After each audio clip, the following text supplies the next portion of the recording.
From NJ.com, this is Talk is Cheap, a New York Giants podcast. We're talking Big Blue football all year round. Welcome on in, Giants fans, to episode 132 of the Talk is Cheap podcast right here on NJ.com. As always, I'm Matt Lombardo with Ryan Dunleavy. And, of course, the Giants fell to the Jacksonville Jaguars 20-15 on Sunday in the season opener in what was a pretty entertaining game up until the end. We're going to break it all down, give you our key takeaways. But first, of course, if you love what you hear, please go ahead and subscribe on iTunes, Apple Podcasts, SoundCloud, Speaker, Stitcher, and all the other major podcast platforms like Google Play and YouTube, and give us a 5-star review. It really helps grow the show. Ryan, before we jump into it, what was your one big picture takeaway from Sunday's game? That the offensive line is rebuilt, but maybe not improved. I just think that it's something I've been saying all season. No one's been on the right tackle as much as I have. I just thought they should have picked one in the 4th round of the draft. They should have picked one in the 5th round of the draft. I thought they should have signed another one in free agency. I thought they should have signed another one off waivers. They should have pushed Eric Flowers more. Even if not unseated him with a new starter, they should have at least brought in somebody who was nipping at his heels so that in the situation where the first game was a disaster, they had somebody they could really turn to in game 2. And sure enough, the first play of the season was a disaster, and now they really, in my opinion, don't have anywhere to turn. Yep, no, I agree with you there. And I look at this, and they didn't do nearly enough to push or even replace Eric Flowers, and now they're going to have to scramble because you look at what's coming up in the next few weeks. You got through Calais Campbell, and ultimately Flowers' performance played a key role in the Giants losing that game. But you look at what they have upcoming as far as opposing defensive ends. DeMarcus Lawrence, one of the top 2 or 3 defensive ends in the league against the Cowboys on Sunday. You know the Houston Texans are going to plant J.J. Watt directly opposite Eric Flowers, and it doesn't get any easier in week 3 with Cameron Jordan of the New Orleans Saints. So this is going to be an ongoing issue and a going concern for the Giants. I think, Ryan, that you need to bring in, and I know that you're looking at lottery tickets at this point, but you need to bring in every potential offensive tackle who's on the street, parade them in for workouts on Monday and Tuesday at Quest Diagnostics Training Center. And I don't know if that means you sign a guy just as a backup. I don't know if you give Chad Wheeler some first-team reps. I don't know what you need to do, but it just simply wasn't good enough from Eric Flowers on Sunday, and it's not going to be good enough unless he improves. Yeah, I like you said, they're lottery tickets, though, at this point. The answer was to sign Cameron Fleming as a free agent instead of Jonathan Stewart, or the answer was to draft one of the 9 Tyrell offensive. Crosby would have been a nice one to have at some point. There were 9 offensive tackles drafted after the Giants picked Kyle Lauletta. So that's 9 guys the Giants could have picked in the 4th or 5th rounds that they didn't pick. And let's be clear here, their 5th round pick hasn't even practiced yet. So it's basically like they forfeited their 5th round pick in addition to trading away their 6th and 7th round picks. So yes, the answer was to sign Fleming or draft the guy there. Even last weekend, they could have claimed T.J. Clemming off of waivers from the Redskins, a guy who was with the Vikings and Pat Shurmur. So Shurmur knows him. So Shurmur clearly didn't feel strongly about him. But the Raiders claimed him off waivers. So somebody felt strongly about him. You got to wonder if, that looks pretty good right now to Shurmur. So, yes, you're right. They're bring in every guy who's ever played offensive tackle in the history of football. But again, to me, if they're a free agent right now, then they're a free agent for a reason. Yep, no, I agree with that. So you're not going to get a long-term solution there. But I don't know. You might have been better playing right tackle on Sunday afternoon. You look at the start, 2 penalties, including. I ate a lot of food in the press box. My lateral movement would not have been good. Your center of gravity is right where it needs to be, though. It's nice and low, so it'll work out well for you. But you look at that first drive, and I talked to every member of the offensive line except for Eric Flowers, who blew me off in the locker room. But they all said that it would have been easy to let that first drive snowball, and it was a disaster. You look at the 2 penalties on Flowers, the hold and the trip, And then later on in the first half, Flowers gives up a sack to McCree. So just not a good day all around for Flowers. And I think that kind of leads into my big picture takeaway, Ryan, and it's similar to yours. Pat Shurmur talked a lot during training camp about how this team is only going to go as far as the offensive line can block for it. Well, yesterday, against arguably the premier collection of young defensive talent, the number 2 ranked defense in the league from a year ago, the Jaguars are probably the best defense the Giants are going to face all season. The Giants still managed 324 yards of total offense. Saquon Barkley still eclipsed 100 yards rushing, and they still were able to be in the game until the fourth quarter. So to me, my biggest takeaway is the big play potential is there. The weapons are there. Beckham looks as good as ever. Barkley looks like his big play ability from college translates to the NFL. But whether it's Flowers, whether it's just more time for this group to come together, this offensive line has the chance to really hold the Giants back. Yeah, you said it, made a good point. You said they might not face another bet. It's really interesting for a season opener. The Giants might not face a better defense all season, and they might not face a worse offense all season. So it's hard to make such definitive statements after a season opener. Like, is the offensive line going to really be that bad, or was that, well, the Jaguars are so good? Is the Giants defense, which I thought played really, really well. I mean, they allowed take away the touchdown Eli Manning gave them, and they allowed 13 points. They forced 7 punts in the second half on 7 drives. They only allowed 4 first downs in the second half. The Giants defense played really, really well. But is that the Giants defense, or is that a Jaguars offense that doesn't have Marquise Lee and played the second half without Leonard Fournette, and as a bunch of guys know, like average NFL fan could even name as far as their play? I was thinking about this on the way home. Sterling Shepard is probably the Giants' 4th playmaker? Beckham, Barkley, Ingram. Shepard. Yep. Yeah, he'd be the best wide receiver on the Jaguars roster. Not even close. Yep. I mean, it's not even close. He'd be their best, not just wide receiver, tight end, running back without Fournette. He would have been the best player on the Jaguars by far yesterday. Yep, I think the defense played very well. You look at the numbers for Blake Bortles, 18 to 33, 176. Kareem Martin and Kerry Wynn combined for a sack. They gave up a touchdown. And, of course, the Janoris Jenkins interception was one of the more athletic defensive plays I've seen in a while. To make that catch along the sideline and then get both heels, not both toes, both heels inbounds before falling out of bounds. Great play by Jenkins there. You have to put a little bit of an asterisk next to the performance because, as you said, Leonard Fournette did go out relatively early in the game with a hamstring injury, and at that point he was still averaging 4.6 yards per carry, and there was that ugly breakdown on the Blake Bortles scramble for 41 yards. Yeah, I agree. They kind of got caught out of position there, but really, again, in the second half, they allowed 121 yards. 41 of those were on that Blake Bortles scramble where I think Landon Collins got caught a little out of position. But I liked a lot of things they did on defense. They played a lot of one high safety with Collins up in the box. I don't know if that'll be regular or if that was just because the Jaguars are so run focused that you basically play Collins as a linebacker. But I really liked that they were flexible enough to play to Collins' strengths, and Collins' strength is being in the box and helping stop the run. I thought I liked what they did there. They did some unusual things with the fronts where they had Barwin and Kareem Martin as like defensive ends with no real defensive tackles, just like a bunch of linebackers and safeties. A NASCAR package. Yeah, that's kind of what I think the old NASCAR package for the Giants used to be, like 4 defensive ends where they had like Justin Tuck moved to the inside. This was almost the opposite of the NASCAR package. Like let's call it the Grand Prix package or something, where they took all instead of having all defensive ends, they had no defensive ends. It was just like linebackers everywhere. So yeah, I liked a lot of the things they did on defense. And real quick, I think we've criticized Eli Apple quite a bit. Last season after the joint practices, I thought Eli Apple had probably the best game of his 3-year career.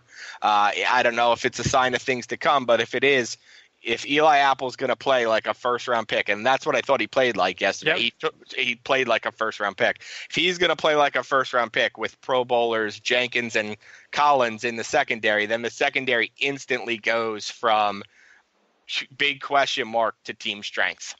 Yeah, 2 pass breakups, 3 tackles for Eli Apple yesterday. Really nice game. I thought he played well. I thought the secondary acquitted itself really nicely. I mean, the longest pass of the game was a 31-yard pass to Keenan Cole. It only happened once. Everything else was 20 yards or under. That was one of my worries going in. How many X plays would they give up? How many chunk plays would they give up? Part of that, I think, is Blake Bortles and the lack of wide receiver talent. Part of that is, as you pointed out, Eli Apple stepped up and had a really nice game. And I think that those multiple fronts, and especially moving Collins up near the box in that money backer role, those are going to be kind of the hallmarks of James Betcher's system. It's a lot of what he did in Arizona, where they disguised their coverages, did a lot of run stunts up front.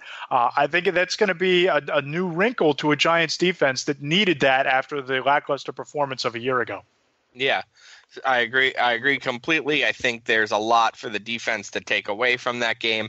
The Giants, it's a weird locker room. Like they sat, like a lot of guys are obviously as disappointed as you would expect after a loss, but when the guys who spoke sounded really upbeat about, the potential, it sounded like a team who's like, oh, we're right there, et cetera, which is probably what you don't want. You don't want them, you're on extra alert if you're a Giants fan or a Giants reporter after the way last season spiraled out of control after a bad start to see if this starts compounding or whatnot. And the guys who spoke seemed to think that this was a different type of loss, an encouraging loss, so to speak. So I tend to agree with that take there, Ryan. Again, both of us picked the Giants to lose the game. Full disclosure, we both thought that the Jaguars were better, and a lot of people did. Hey. I picked 21-14.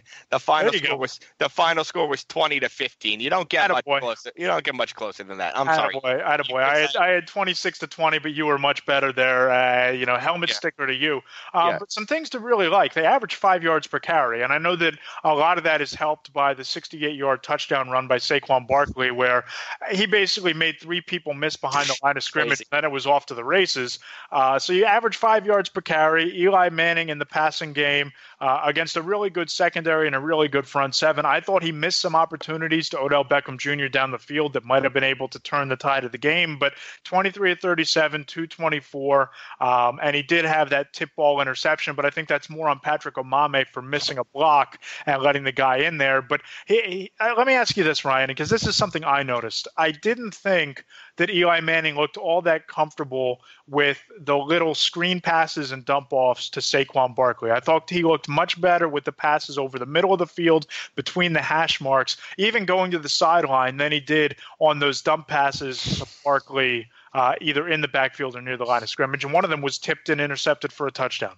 Yeah, I mean, I don't think it's something he's used to. I don't think it's something he's familiar with. And that's look, you don't play your players in the preseason because the injury risk is just too serious. We all get that. But that's one of the reasons that sports writers made such a big deal about Barkley not playing much in the preseason, about Manning sitting out 2 preseason games, is you can do it in practice, but it's different when everybody knows what's coming and whatnot versus when everybody's given 100% on the defense in the regular season. And Manning has never been a great screens thrower. He's more of a play action, throw it deep, throw it, intermediate.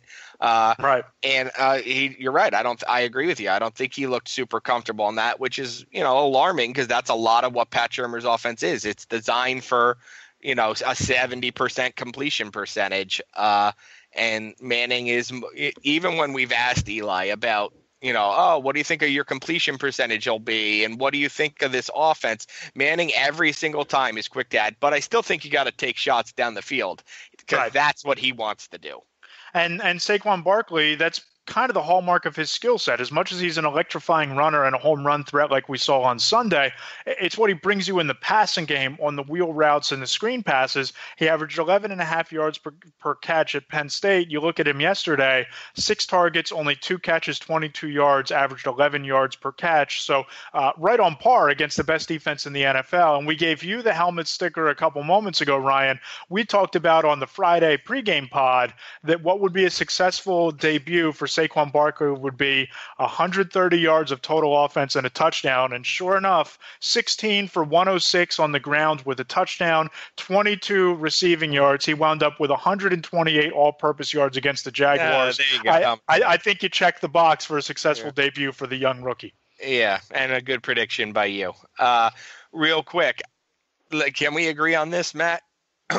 If Saquon Barkley is only going to get 20 yards per game receiving, then you're not utilizing him right, and he's not the back we thought he. That's what makes Saquon Barkley special is his receiving ability. So if you're not using him as a receiver, then you're not using him to the best of his ability. Correct, and I think that's something that when you look at Pat Shurmur, you picked him number 2 because of all of those things, because he separates himself. He's not the number 2 pick because of he's such a dynamic running back. Correct, because he's an all-around, all-purpose guy. Correct. And again, when you can average 11.7 yards per carry in the Big Ten over 3 years, that goes to show you as a running back what you're capable of in the passing game in space. And we saw that last year with Joe Moorhead when they would move him into the slot and they would, move him around in the backfield to try to hide him, to get him the ball in the passing game in space. And I thought up until about the fourth quarter when they had to throw because they were behind Ryan, he was only targeted 2 times in the passing game through the first 3 quarters. Yeah. And that's one of those areas where I think when Pat Shurmur and Mike Shula go and watch the tape and relook at their game plan, you might need to say to yourself, hey, this kid, we need to get him the ball in space, especially if the offensive line is struggling at the line of scrimmage, getting pushed back, not opening running lanes. Getting Barkley the ball in space is where he has a chance to turn the tide of the game for you. And they didn't do a good enough job of that until far too late on Sunday afternoon, in my opinion. Yeah, and you mentioned some of the overthrows to Beckham. There were 2 times Beckham was behind the defense in the end zone, and both times Manning overthrew him. And to me, that's the game right there. You hit one of those, and you win the game. But everything comes full circle. I think Eli Manning had a little bit of whiplash in that game. He only allowed 2 sacks. That's a credit. The Giants only allowed 2 sacks. That's a credit to Eli Manning contorting his body, dumping the ball just as he got dragged to the ground. He was knocked down a zillion times. So I think those 2 overthrows to Beckham where he had the offensive line being pushed back in his face, and maybe he let the ball go a second quicker than he wanted to. And I thought Odell Beckham Jr. looked just as explosive, just as athletic as ever, maybe even more so, going up primarily against Jalen Ramsey, but they did move Ramsey around. He didn't follow Beckham. He didn't travel quite as often as we thought that he might going into the game. 15 targets for Odell Beckham. 2 of them were the overthrows from Eli. 11 catches, 111 yards, 10.1 yards per catch, and he had that big 24-yard reception that really helped the Giants from a field position standpoint. I think that Beckham should be encouraged by what happened on Sunday, and I think the Giants should be really optimistic about what he was able to do against this defense. I agree, and it's great if you have Beckham as in your PPR fantasy league because 11 catches is really nice. But to me, that's more of and again, let's not make too much of this because this is a great defense. But to me, that's more of a Sterling Shepard. That's more of a Sterling Shepard kind of game to have those underneath throws and let him catch and run. If I'm the Giants play caller, I'm looking to hit Beckham on those deep balls that were missed. Yep. I love the idea that he had 11 catches for 100 yards or whatever, and he was so involved in the game after his first game off ankle injury. But to me, Odell Beckham needs to get 20 or 30 yard gains. He doesn't need 8 or 9 yard gains. Again, he's reliable. He has great hands. I appreciate it. Move the chains, etc. But to me, that's what you have Shepard and Ingram for. Beckham is to stretch the field. I would like to see the Giants take more shots. Yeah, at some point you need to connect on a 40 or 50 yard bomb. Correct. Because then all of a sudden the safety has to respect the deep threat ability, just like we saw. That's what makes Beckham run. Beckham. Yep, he's taking the top off the defense. I agree, and I thought that once Barkley had that big run, you started to see the safeties creep up closer to the line of scrimmage to respect the running game. It works hand in hand, but I think that you need to connect on one of those deep balls, and they tried them on Sunday. Again, there were at least 2, maybe 3 deep down the field that Eli either overthrew Beckham in the end zone, underthrew him by a little bit, but you need to connect on those big plays because that's going to have a trickle-down effect on the rest of your offense. Yeah, and like I said, I'm not against those short routes, and certainly mix Beckham into those to get him in the rhythm of a game. But I like Shepard as that guy. In that, for Giants fans, that Victor Cruz role where you throw him the ball and you let the fast guy run, basically. And Ryan, when you look at Pat Shurmur's offense, this is what it is. It's a lot of 9-yard out routes. It's a lot of 12-yard, shallow crossers. It's not a lot of deep shots down the field, as you alluded to earlier, because you're looking for the quarterback to have that high completion percentage. You're looking to move the chains. You're not looking for a penthouse or outhouse type of a moment. We'll see if that changes, particularly next week against the Cowboys defense that's really vulnerable in the secondary. Maybe you take your shots there, but I agree with you. If you have Beckham on the field, you got to utilize him. It's just like Saquon Barkley as a receiver. You have to use that skill set because now all of a sudden you're limiting what your weapons are able to do on offense. Yeah. Now, look, we could have a very different podcast next week because I don't think the Cowboys are nearly at the level of the Jaguars. So everything we're saying right now, both offense and defense, is, for lack of a better term, on steroids because, like I said earlier, we saw probably the best defense the Giants are going to face, and we saw probably the worst offense they're going to face. So. Yeah, I think that, and we're going to really dive into next Sunday's game against the Cowboys later on in the week when we preview week 2. But I think this is a very winnable game for the Giants coming up. And I think that although it's a division game, although it's on the road and in prime time, I think it's a nice bounce back opportunity for a group that had all of their weaknesses exposed on film. And we saw this a lot in the college game this weekend. Teams that get exposed in week 1 with solid coaching staffs go back into the film room, go back onto the practice field, you make your corrections. Now, whether or not Eric Flowers is fixable, whether or not you can fix your offensive line overnight, that remains to be seen. But you can get Beckham involved in the passing game in different ways. You can use Saquon Barkley a little bit differently. You can change some of your coverages on the back end going into the Cowboy game. You can make those corrections, which I think they have a chance to bounce back in week 2. This is, if you're asking me, Ryan, whether I'm optimistic or concerned about what I saw on Sunday, I feel a little bit better based on what I saw than maybe I should, just given how talented that Jaguars defense is. Correct. If you ask me, Ryan, are you more optimistic or pessimistic after that game? I'd say I'm more optimistic, and I'm a pessimist by nature, so that's probably earth-shattering if you know me. But I thought the pass rush did a good job. We haven't mentioned that at all. I don't Without know. Olivier Vernon. Yeah, I don't know how many sacks they have. I don't have it in front of me. I know they probably only got they had one. It was Kareem Martin and Kerry Wing combined for one in the first half. But again, just like Manning only was sacked twice, the Giants were at Bortles' feet quite a bit. They were, a split second late, or he got the ball off just a split second early. I mean, they were at his feet, and I thought Kareem Martin did a really nice job. I thought Lorenzo Carter did a really nice job. I thought Dalvin Tomlinson did a good job. Guys who the Giants are going to count on, especially if Olivier Vernon is going to be out longer than one game, which I think we both suspect. Yeah, the fact that Olivier Vernon was not even outside for any of the practices, not doing any side work with the trainers, not riding the exercise bike, that's ominous for him moving forward because high ankle sprains tend to linger as it is. But if you're not even out there walking around on a walking boot, if you're not even out there doing light jogging or any sort of work with the trainer, I think that's a concern for this team. But you saw on Sunday afternoon, and granted, they're going to face a much better offensive line on Sunday against the Cowboys than they faced against the Jaguars, but you have to feel pretty good that Connor Barwin gave you quality snaps. Lorenzo Carter was able to step in. I thought that Snacks Harrison played pretty well. I thought that he did a nice job getting into the backfield throughout the course of the day.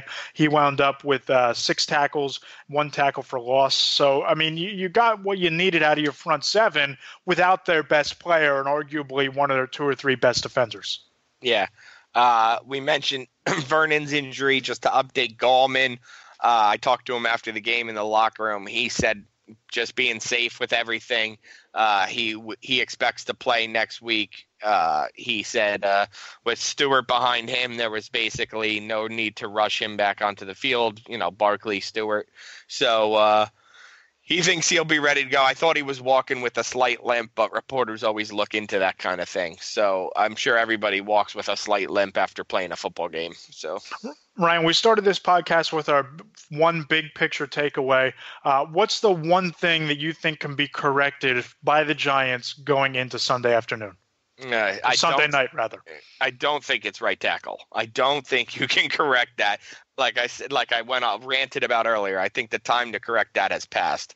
I think the Barkley thing is probably the most correctable.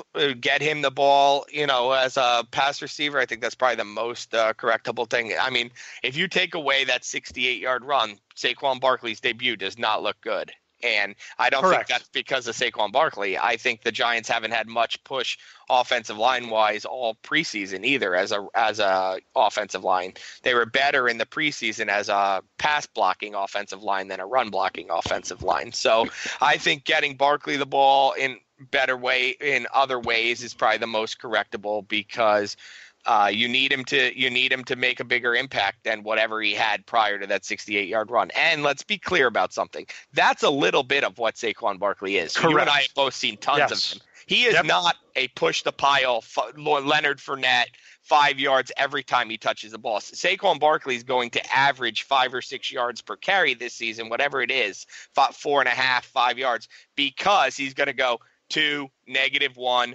-1, 75, 15, 75. That's who he is. Yep. That's not a fluke. And it's going to come in chunks like it did. I remember a game against Northwestern last year where he was bottled up for something like 16 yards through 3 quarters, and he rattled off a run and wound up with 110 and 2 touchdowns. That's just what he is. He's a home run threat, and you pointed it out. It's going to be short runs, big play, and the way that you can maximize and improve on those big plays is getting him the football in space in the passing game, particularly when teams start to stack the box or you're playing a run defense that's as solid as the Jaguars is. You're going to need to get him the ball in the passing game, and I think that you're right on there, Ryan, that's something that needs to be fixed and probably can be fixed. Mine's a little bit bigger picture in terms of what can be fixed. I think it's the play calling in general. You think about the goal line opportunity with the end around play to Odell Beckham Jr. in the first half that got swallowed up for a loss. That's a play that I think Pat Shurmur would like back. You have the play call on 4th down, 4th and 2 at midfield. Your offensive line isn't getting any push whatsoever the entire game, and rather than throw the ball, rather than throw a swing pass to Barkley or a dump off to Ingram, you run the ball up the middle for a loss. And then you had the moment at the start of the second half where you didn't get the play in time, so you had to burn a timeout, or you could have taken a 5-yard delay of game penalty, which is probably the smart thing to do. They said it was because Eli Manning's helmet malfunctioned. So yeah. I get then why the play wasn't in if there was a malfunction. I don't really understand why he didn't get the play coming off the sideline. Like why they still had to call in the play in the huddle. Like he's coming off the sideline. Give it to him then. And I don't really, and like you said, take the 5-yard penalty. It didn't come back to haunt the Giants because of Kalen Clay's fumble with 45 seconds left on the punt. But if the Giants if Kalen Clay had caught that punt, yep, and the Giants had the timeout back, they would have been getting the ball back at the 21-yard line. No timeouts, but a minute 30 or a minute 25 on the clock instead of 45 seconds. That people wouldn't have been heading for the exits. Let's put it that way. Yeah, no doubt about it. And I think that these are all correctable things. And this is the first time that Pat Shurmur has called plays since he was the head coach with the Cleveland Browns as the head coach. Sure, he called plays last year as the offensive coordinator, but I think he'll do a lot of soul searching this week. And I think that he'll have a better game. And that's going to lead to a better performance by the offense, in my opinion. It's also going to help by the fact that you're not playing the Jaguars defense again in week 2. Ryan, any parting shots? No, I don't have anything this week. Right. I'll try to have some. I'll try to have some later in the week. Sounds good. My thought is that the Giants should take comfort in the fact that the big playability is still there for this offense. Everything we talked about is still there. It just might take time for the offensive line to come together, if it comes together at all. That's the biggest of big picture takeaways I think that you can grab from Sunday's game. Ryan, we'll be back later in the week to preview the Cowboys game. In the meantime, make sure you check us out, NJ.com/Giants. We're going to have you loaded up with content all week. Follow Ryan on Twitter at RY Dunleavy. I'm at Matt Lombardo NFL. Ryan, this was fun. We'll talk to you Friday. Sounds good. I look forward to it.